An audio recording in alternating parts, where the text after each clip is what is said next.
We lost Kenyans on that, and a report was done, and criminal negligence on duty by officers in Nakuru County was placed on them, as you are the governor there. What measures did you do? What response can you tell Kenyans? Are you going to be responsible with our trade and it gets to the same strategies in this country? It is unfortunate, but what measures did you take to make sure that people were brought to book, and at least the county government, did they compensate those people? Thank you, Mr. Speaker. Mukami, we'll take some more. Thank you, Honorable Speaker. Honorable Speaker, I would like to ask our nominee the strategies he's intending to employ to boost the businesses of small-scale traders. Honorable Speaker, if you go to Kinyanjui Road, Nyamakima, majority of the small traders have closed down. I would really like to know, I would really like to hear from him what he's going to do so that we can bring those young people back to their businesses. The other question, in your view, what are the challenges that negatively affect the growth of exports, and what should be done to improve the visibility of Kenyan export in international market? Thank you. Yes, Lee, you can answer those. Thank you, Chairman. Allow me to start with the last question by the Honorable Member of Parliament for Nyeri. The issue of small-scale business people, I think, is a huge concern, both in Nyamakema and across all our urban areas. And I think, as I mentioned there earlier, the issue of cash squeeze, where a lot of suppliers have not been paid by government, affects the cash in circulation. And because most of them sell consumables or those things you buy on the go, then it means when people do not have money, then that affects. So one of the areas I hope to be working together with the cabinet and the cabinet together with the CS for finance is to be the champion for paying all suppliers in government. If that money was to hit the accounts of the suppliers, there will be an immediate party in all these places we are talking about. People who are about to face foreclosure will be saved. So, and when the money is in circulation, there's more trade, there's more tax, everybody benefits. So I think we need to agree that, again, the other issue is for banks, because it is very lucrative to put their money in treasury bills and treasury bonds. They don't want to lend to the small people. So again, there's no money in circulation. So let's agree that the small business people are suffering from the cash squeeze that is currently there. And everything must be done, even also by this House, to help us unlock that challenge so that we can give hope. On the issue of funding, I would strongly recommend that we need to find a sustainable way of funding our small businesses, although it is also not right to call them small. People tend to live up to the titles they are given. So I think we need to find a better way of calling them, because it's like confining them to the smallness in which they are. But in short, government must come up with a way, or even if it means the commercial banks must set aside a certain percentage of their money for a certain category of industries and so on, that can help us avail cash flow to the businesses. And the Honourable Member has also asked about growth of export and the hindrance. I think our first biggest export is tea, and I think we've been doing fairly well in spite of the current challenges.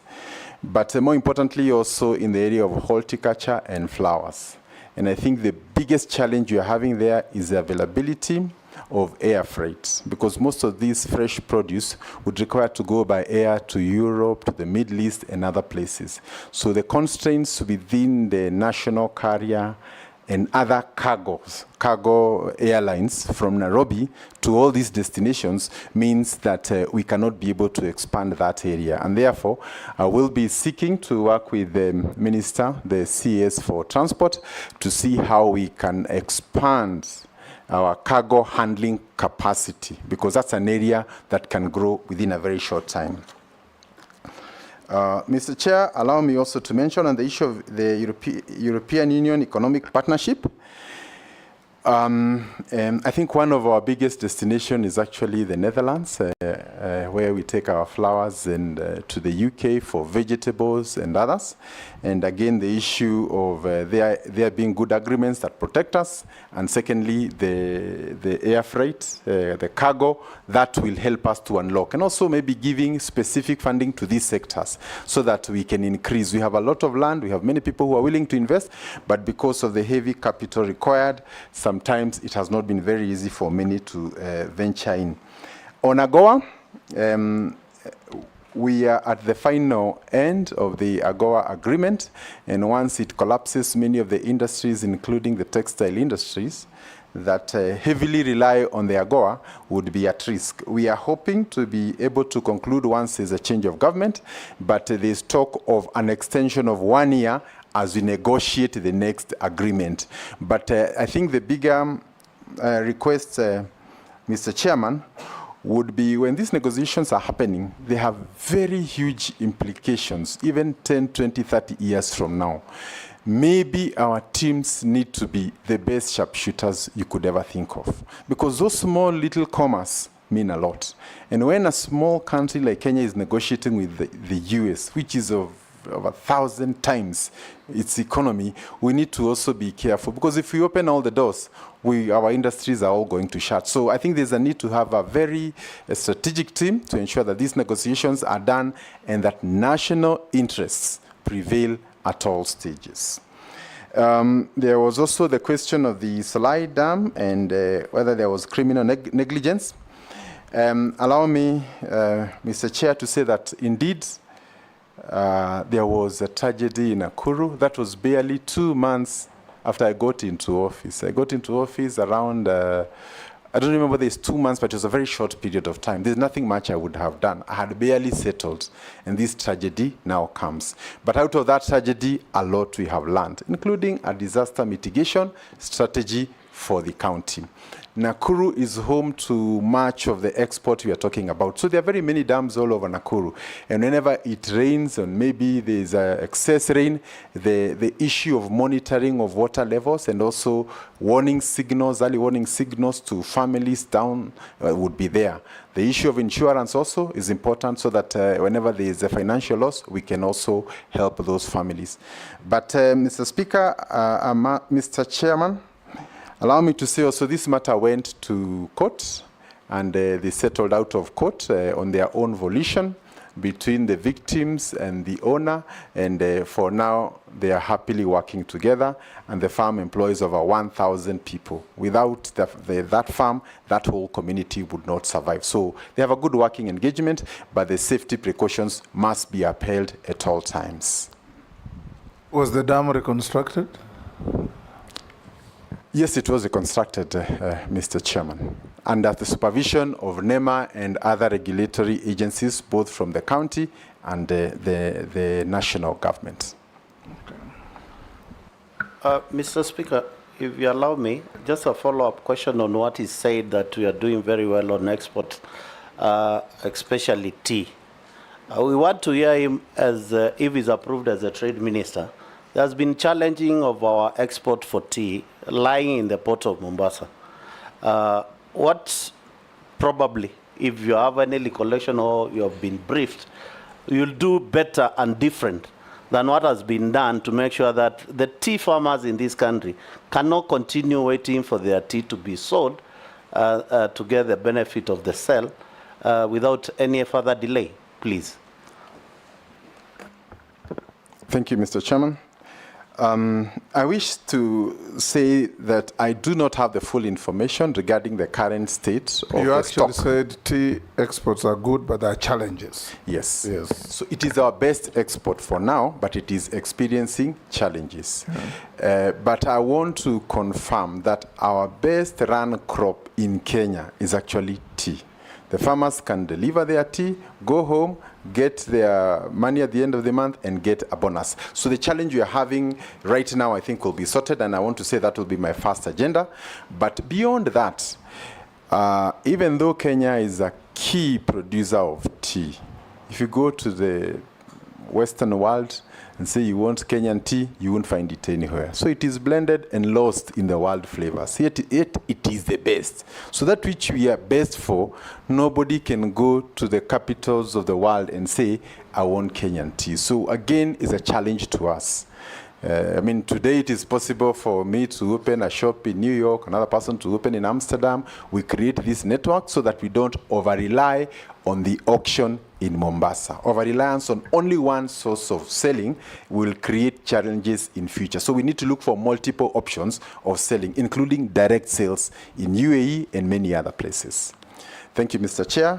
No, you've not answered about milk export Middle East. Oh, you are silly.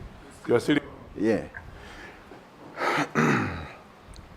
Mr. Chairman, we have talked about, the Honorable Robert talked about companies closing and what we need to do. I think you've already mentioned the issue of cost of energy, but the President, His Excellency President William Ruto has already initiated a process to try and understand on a case by case these companies that may be going out, what is the issue? Is it something we can be able to solve? And I want to assure this House that as soon as I get the opportunity, I will sit, and even if it means looking for some of them, those who have not completely exited, to see how we can reverse that. But I'm also troubled because it is also true, in recent years, we've had local companies that have also closed, including Mobius, our vehicle manufacturer that would have given us pride and nationalism as we venture out there. So I want to assure this committee, I've already sent word to that company because Kenyans hold this very dear to themselves, and we would want to see some of those things as much as possible, how we can be able to work with them. The unpredictable taxation and policies by government. Again, there is a thinking that every year we have a finance bill, it changes excise duty on something, import duty on another. Yet, this is a company that just came to set in Kenya, has a lifespan of about 10 years before you can return your money, but you cannot do your projections on profitability because it depends on factors way beyond yourself. So the current thinking is to try and come with a tax regime for a minimum of maybe 5 years, so that as you come to invest here, if you are in livestock, if you are in food processing, you can know for the next 5 years, this is what I expect. And stability in the tax regime. And I think this will be a very important card because most of the investors will be citing this as a challenge in terms of, because they have obligations with the banks, but you have no idea what kind of money you will make because it's not entirely in your space.